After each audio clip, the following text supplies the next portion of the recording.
Good morning, and thank you for joining me.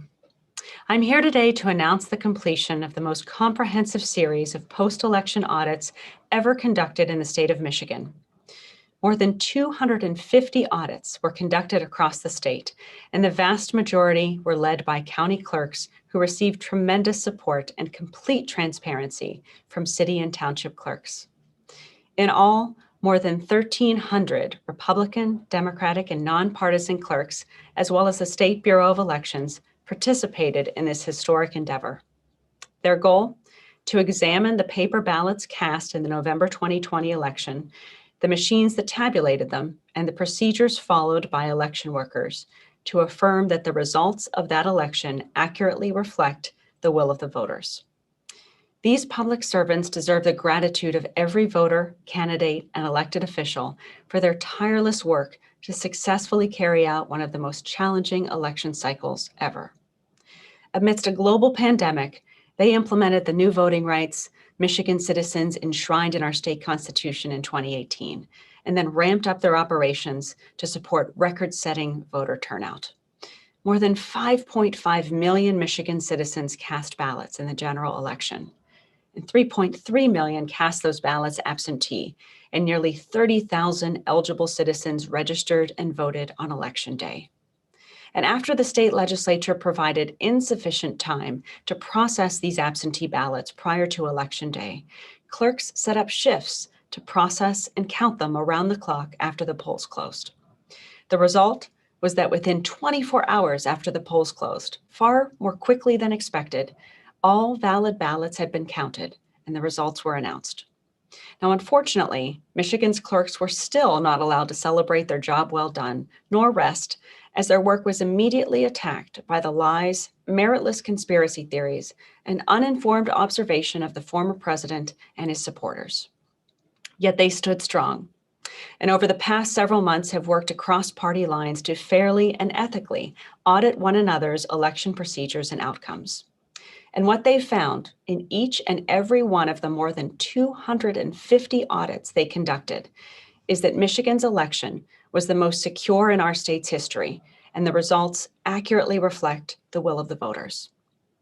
This finding eradicates any rationale for continuing to question the integrity of the election and the validity of the outcome. A hand count of every ballot cast for president in Antrim County found that the Dominion machines used there were extremely accurate. And another hand count of more than 18,000 randomly selected ballots from jurisdictions across the state affirmed that the tabulation machines throughout Michigan had accurately counted and determined the winner of the presidential election.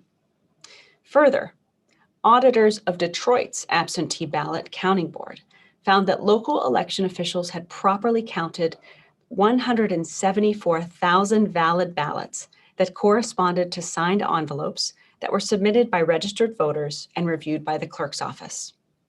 They found that the reason many of the counting boards were left out of balance without explanation at the end of the county canvass was simply because canvassers ran out of time. But with more time on their side, the auditors balanced or explained 83% of the city's absentee counting boards, up from 27% in November. In fact, the net number of ballots out of balance was just 17.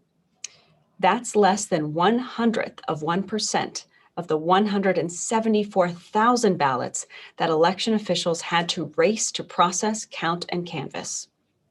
The same trend played out in the other three audits conducted of absentee counting boards in Grand Rapids, Livonia, and Sterling Heights. All were found to have many more boards in balance or explainable than had been when the county canvass closed, demonstrating what is frankly common sense. Jurisdictions with higher populations needed more time to process and canvass absentee ballots. Of course, that is what clerks and I had been asking of the state legislature for more than a year, only to be granted right before Election Day an insufficient 10 hours for pre-processing of absentee ballots. Meanwhile, Florida had given its clerks more than a month. I repeated my call to give clerks more time in the legislative agenda I announced last month to advance the vote and protect democracy.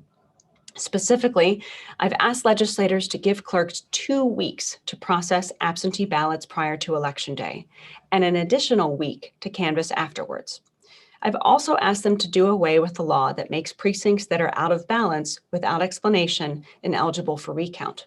Michigan is one of the only states in the country with such a strict regulation because out of balance precincts are common across the nation.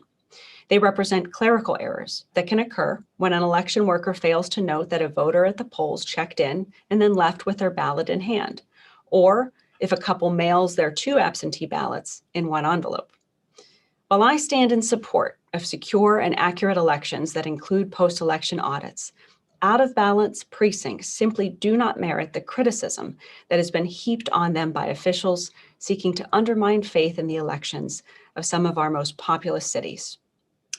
These efforts are dangerous, racist, and undertaken for personal and political gain. They are also completely meritless, as proven by these audits, and must be treated as such in the future. No leader or person of power, elected or otherwise, should have ever played political games with the integrity of our elections. But those who did must stop now. These audits, carried out by hundreds of clerks across the political spectrum and hailing from all parts of our state, make it clear that it is time to acknowledge the truth and move forward. Our democracy requires this of all of us. Thank you.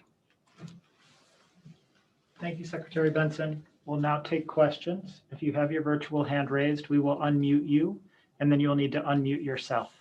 Hang on just a moment, we'll take a question.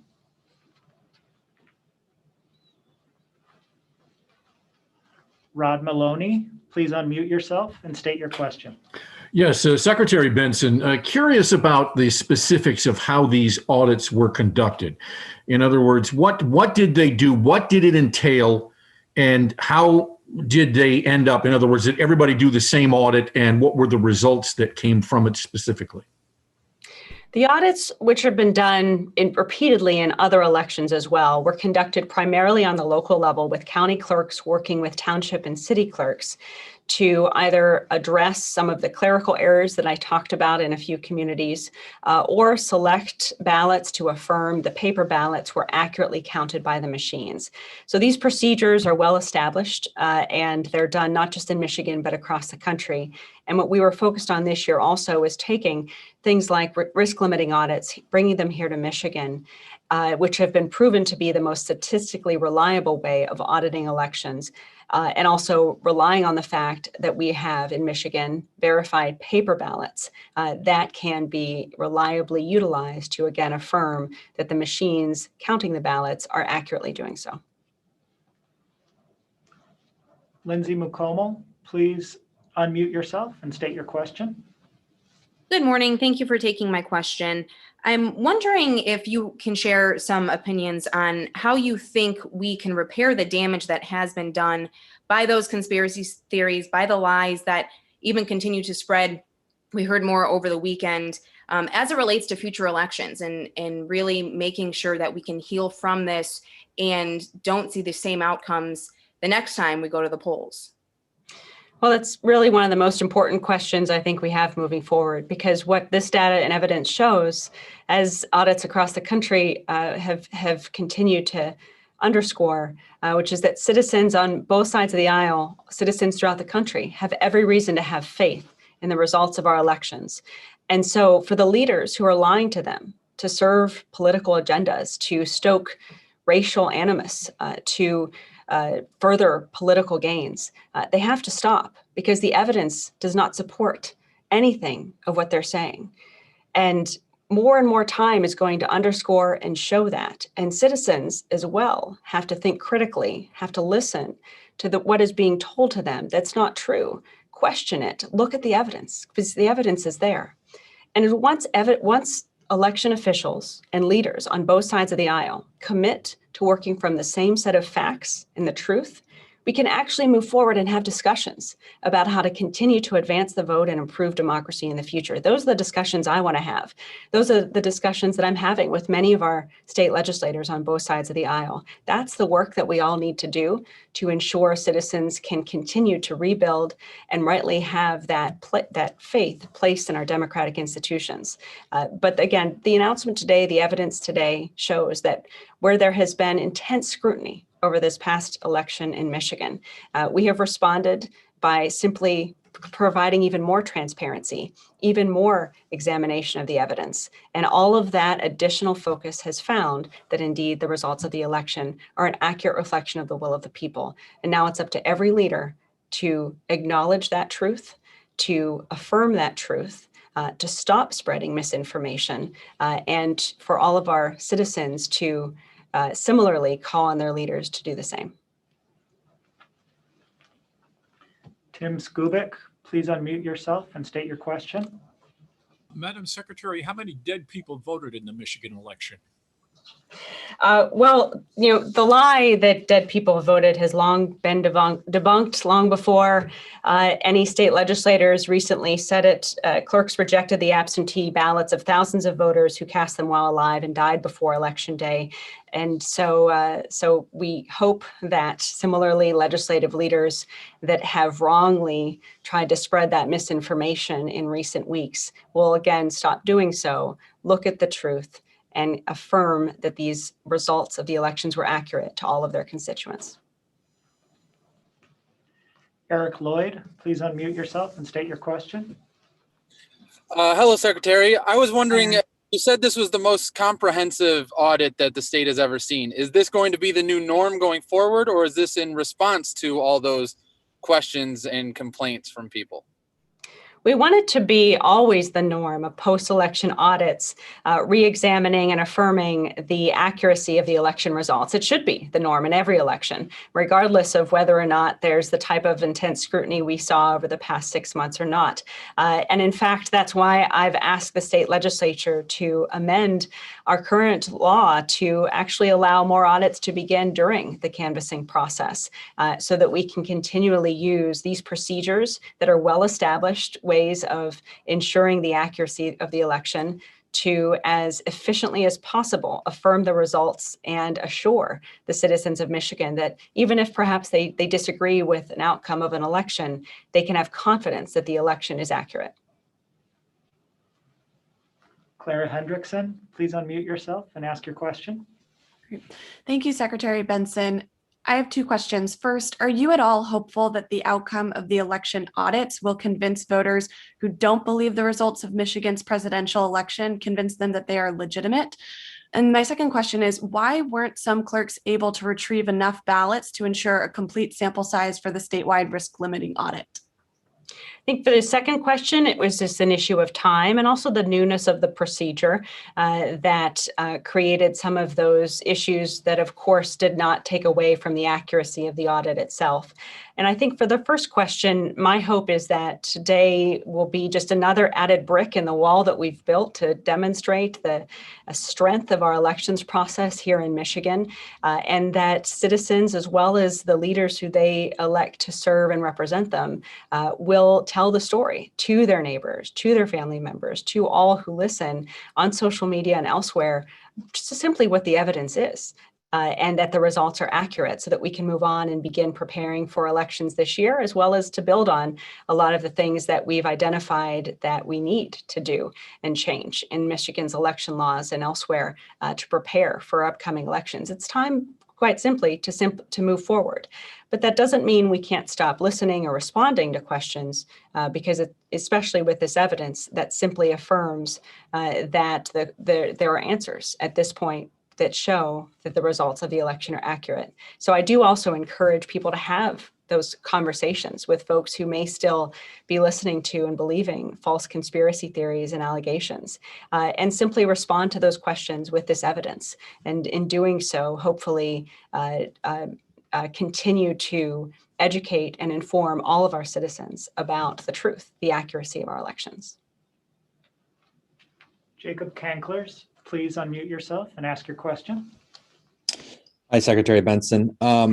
who or what is most responsible for spreading the election misinformation that you speak of?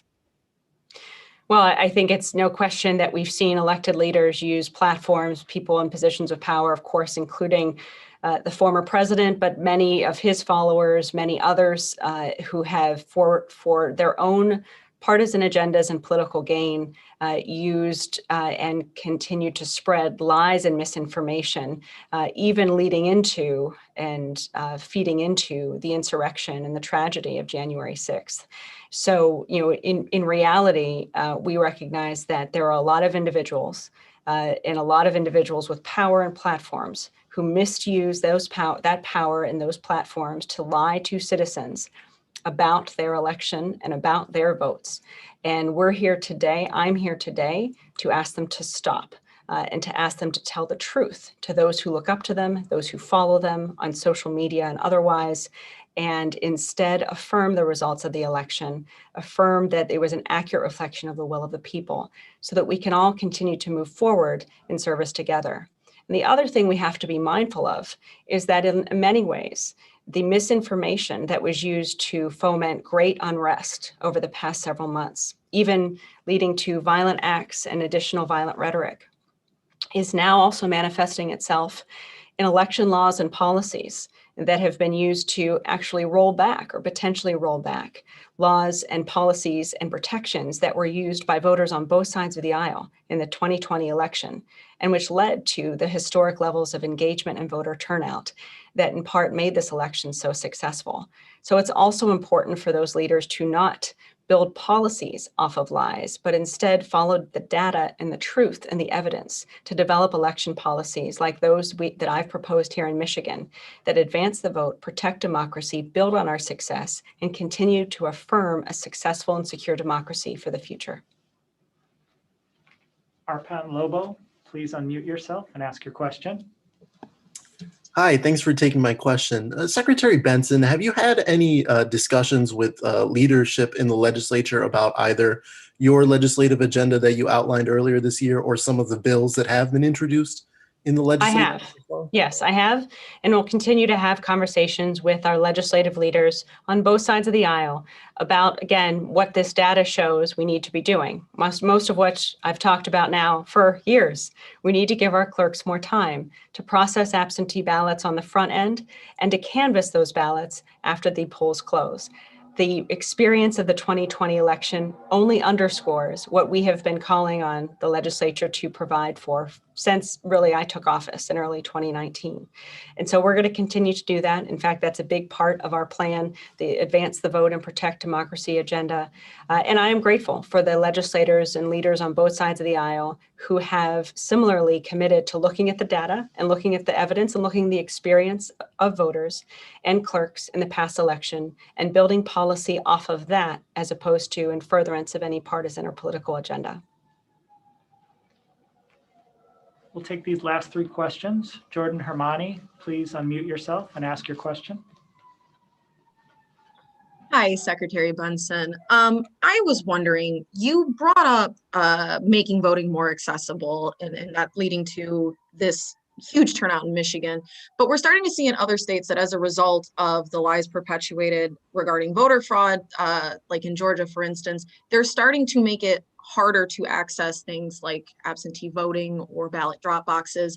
I understand some of that is protected, for instance, by Proposal 3. But I mean, lawmakers in Michigan's own legislature have signaled that they are interested in, shoring up areas of weakness of Michigan's election laws. I was curious how much you are, thinking of the fact that the legislature may do this. How worried are you that the legislature may try and find a way to, make it harder to vote in Michigan?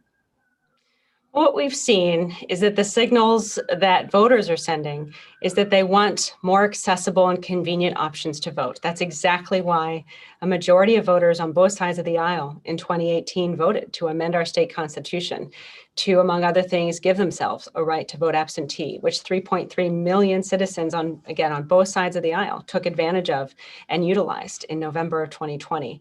So my advice, my hope, not just for lawmakers in Michigan, but around the country, is that you simply listen to voters and build an election system, an election infrastructure that responds to their needs. That is what good election administration is all about. It's not partisan, it's just data driven. And you see the same thing from clerks who are on the front lines every day calling for reforms like more time to pre-process absentee ballots that are simply administrative changes and upgrades that we need our laws to reflect so that our clerks and election administrators can do their job and deliver democracy to every voter in this state. Their efforts to do so last year led to some historic levels of turnout and engagement of citizens.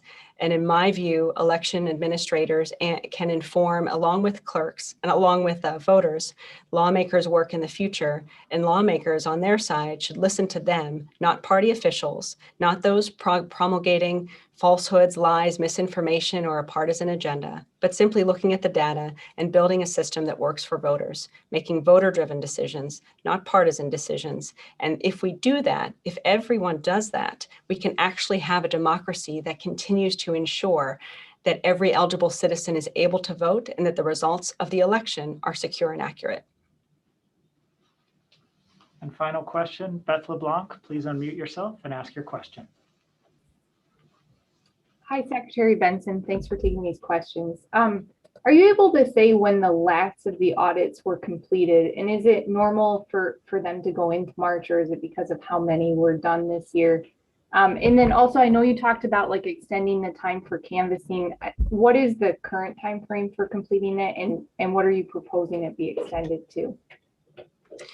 On the second point of the question, the current time is about 2 weeks after the polls close that clerks have to examine and prepare for the county canvassing board's review of the election procedures and results of a particular election. And nearly every time that's occurred, when we've seen challenges, it's because particularly in our most populous counties like Wayne County, people run out of time. There's more, they've got more work to do, more ballots to examine, more precincts to balance than in other more rural counties. And yet everyone has the same amount of time and frankly, for the most part, the same amount of resources to do varying levels of work. So that's one of the things that we are in discussions now with the legislature to address, to simply ensure that everyone has the time they need to do their jobs and make sure that the canvassing process is accurate and that everyone has every opportunity to address every issue prior to any meetings of county boards of canvassers and the like. With regards to the, sorry, remind me what the first part of your question was, Beth.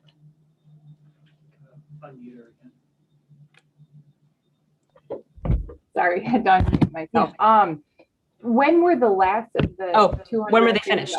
Yes, sorry. The ones that took the longest were Wayne County's procedural audits that examined quite meticulously every single issue that emerged during the canvassing period, and that took the longest. And that just finished over the past few days, over the past week or so. And so we wanted to wait until every single audit was complete before making today's announcement, which also underscores how much time and resources it takes to actually conduct comprehensive audits. Our work began as soon as it was able to be begun, which was after the State Board of Canvassers voted in late November to certify the results. At that point, under current law, that's when audits can begin in Michigan. And so it took a lot of time, in part because, remember, there were over 250 audits conducted at the state and local level. And so if we want to see that process improve in speed and efficiency while maintaining the breadth and comprehensive nature and approach that we took this year, we will need the state legislature to provide our clerks at the local level with more funding, resources, personnel to be able to speed up and improve efficiencies in the process. And in doing so, which again is what we've called for a number of months, if not years, that can more quickly deliver some of the type of results we've seen today and are announcing today. But the bottom line, I think what this shows is, and what this underscores is what I began by speaking about, which is how hardworking our election officials all across the state are. They have not stopped working since, I don't know, I took office in 2019, but in reality, since the polls closed, when the voters had finished their job of participating in the election, the clerks have started working, continued working, and are still working now to prepare for the next round of local elections in many communities throughout the state. So if you all can, in addition to taking this data and evidence forward, thank your local election administrators. And if the legislature can show their gratitude by providing them with more resources and support and listening to them as they develop policy, we'll all be in a much better place of both showing gratitude to these hardworking election administrators and also putting ourselves in a position to continue to have strong, successful, and secure elections in the years ahead. Thank you, everyone, for joining us. That concludes our press conference.